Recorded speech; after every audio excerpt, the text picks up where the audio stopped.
ఉపాధ్యాయ అధ్యాపక పట్టభద్రుల ఎమ్మెల్సీ ఎన్నికల నేపథ్యంలో చెన్నూరు పట్టణంలోని మార్వాడి భవన్లో బీజేపీ జిల్లా అధ్యక్షులు నగునూరి వెంకటేశ్వర గౌడ్ ఆధ్వర్యంలో సమావేశం నిర్వహించారు.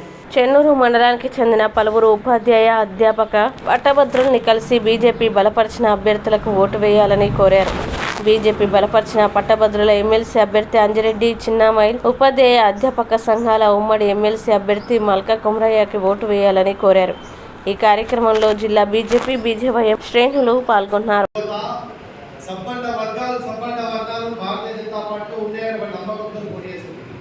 తెలంగాణలో 527 మండలాల్లో ఎలక్షన్ జరుగుతున్నాయి. అతిపెద్ద ఎన్నికలు ఎట్లయితే అసెంబ్లీ తర్వాత అతిపెద్ద లాస్ట్ మినిట్ లో పట్టుకొచ్చి ఒక ప్రైవేట్ సంబంధించిన సంస్థ యాజమాన్యం దృష్టిలో మెడల కండువేసి ఆయన కాంగ్రెస్ పార్టీ అభ్యర్థిగా జరుగుతూ ఉన్నారు.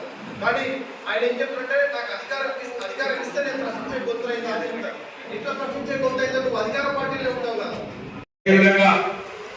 ఉపాధ్యాయులు పెద్దలందరూ కూడా భారతీయ జనతా పార్టీ కార్యకర్తలు ఆహ్వానించగానే ఇక్కడికి వచ్చేసినటువంటి ఉపాధ్యాయులందరికీ కూడా నా యొక్క పాదాభివందనం తెలియజేస్తా ఉన్నాను.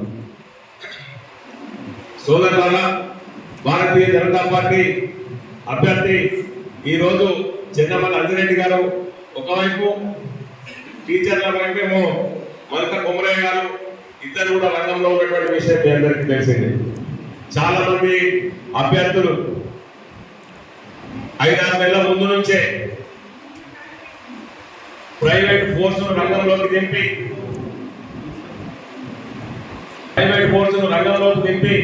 వాళ్ళకు ఉన్నటువంటి విద్యా సంస్థల ఆధ్వర్యం లోపల మరి ప్రలోభాలకు గురి చేసి కొంతమంది విద్యా సంస్థల ఉపాధ్యాయులను రంగంలోకి దింపి ఎన్రోల్మెంట్ చేసి నేను కూడా ప్రచారం చేస్తున్నటువంటి పెద్ద ఎత్తున ప్రచారం చేస్తున్నటువంటి కాంగ్రెస్ పార్టీకి లీటుగా మనము స్వచ్ఛందంగా ఈ రోజు ఇంతమంది గ్రాడ్యుయేట్లు వచ్చిందంటే భారతీయ జనతా పార్టీ నిజంగా గర్విస్తుందని చెప్పి ఈ సందర్భంగా మనం చేస్తాం. మిత్రులారా, మా అంజిరెడ్డి గారు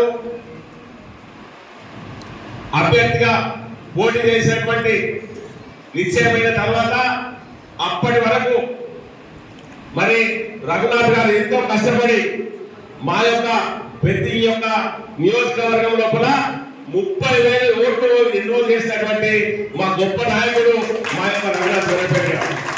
అభ్యర్థి ఎవరైనా నేను ప్రచారానికి చేస్తా అని ముందుండి పెద్దపల్లి నియోజకవర్గంలో ఈ రోజు భారతీయ జనతా పార్టీ నడిపిస్తున్నటువంటి నాయకుడు మా యొక్క వీరపల్లి నగరం గారు. ఇది మా భారతీయ జనతా పార్టీ యొక్క సంస్కృతి. ఎవరికి టికెట్ ఇచ్చినా, ఎవరు రంగం లోపల ఉన్నా, ఎంత కష్టం వృధా అయినా నేను నా వంతుగా భారతీయ జనతా పార్టీ విజయం కోసం కృషి చేస్తా అని చెప్పి విజయాన్ని మోగించడానికి మరి కాలుకు గజ కట్టకుండా తిరుగుతా ఉన్నారు. వారు ఇప్పటి వరకు కూడా మరి లక్ష్మీపేట దండపల్లి లోపల ప్రచారం చేసి ఆయన వేగాల మీద గ్రాడ్యుయేట్లందరూ జమైనగానే తొందరగా ఇక్కడ విచ్చేసినారు. వారికి హృదయపూర్వక ధన్యవాదాలు తెలియజేస్తా ఉన్నారు. మరి మిత్రులారా, మరోవైపు దళిత ఉద్యమకారుడు మా యొక్క గోమాస సింగన్న మొన్న మహారాష్ట్ర ఎన్నికలలో కావచ్చు, ఢిల్లీ ఎన్నికలలో కావచ్చు, వారి యొక్క పూర్తి సమయం నుంచి భారతీయ జనతా పార్టీ విజయం కోసం కృషి చేసినటువంటి మన నాయకుడు. ఈ రకంగా భారతీయ జనతా పార్టీ నాకేమిచ్చిందని కాదు, నేను భారతీయ జనతా పార్టీకి ఏమిస్తున్నా అనేటువంటి ఈ దేశానికి ఏమిస్తున్నటువంటి లక్ష్యంతో పనిచేసేటువంటి నాయకులు భారతీయ జనతా పార్టీలో ఉన్నారని చెప్పి ఈ సందర్భంగా మనం చేస్తున్నాం. మిత్రులారా, ఈ రోజు పోటీ చేస్తున్నటువంటి అభ్యర్థి ఎవరైనా కాంగ్రెస్ అయినా నరేందర్ రెడ్డి, ఆయన క్రెడిట్ ఆల్ ఫోర్స్ విద్యా సంస్థలు పెట్టి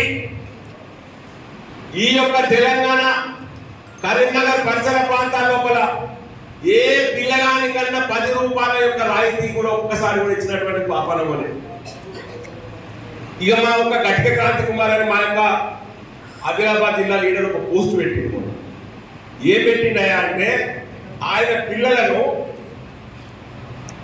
అడ్మిట్ చేసిన తర్వాత వాళ్ళ భార్య ఏమండి వద్దండి, ఇంత చిన్న పిల్లలను వదిలిపెడితే ఎట్లా అని క్యాన్సల్ చేసుకుంటే ఆ డబ్బులు ఇవ్వడానికి 6 నెలలు నింపినటువంటి వ్యక్తి ఇవాళ ప్రజాసేవ చేస్తున్నది అంటున్నారు.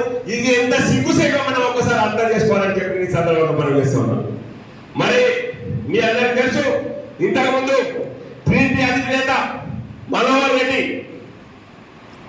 పోటీ చేసి ఎమ్మెల్యే ఎమ్మెల్యే అయిన తర్వాత ఆయన విద్యా సంస్థలన్నింటినీ లీజుకి ఇచ్చేసింది. వేలాది మంది ఉద్యోగులు ఆయన మీద నమ్ముకున్న వాళ్ళందరూ బజార్లో పడ్డారన్నా. ఎవరికి ఉద్యోగాలు లేవు. ఎమ్మెల్యేగా ఉద్యోగాలు ఇప్పించులు పోయి ఉన్నటువంటి ఉద్యోగాలను నాశనం చేసినటువంటి చరిత్ర ఇవాళ ఉన్నది అంటే విద్యా సంస్థల అధిపతులు చెప్పిన ఈ సందర్భంలో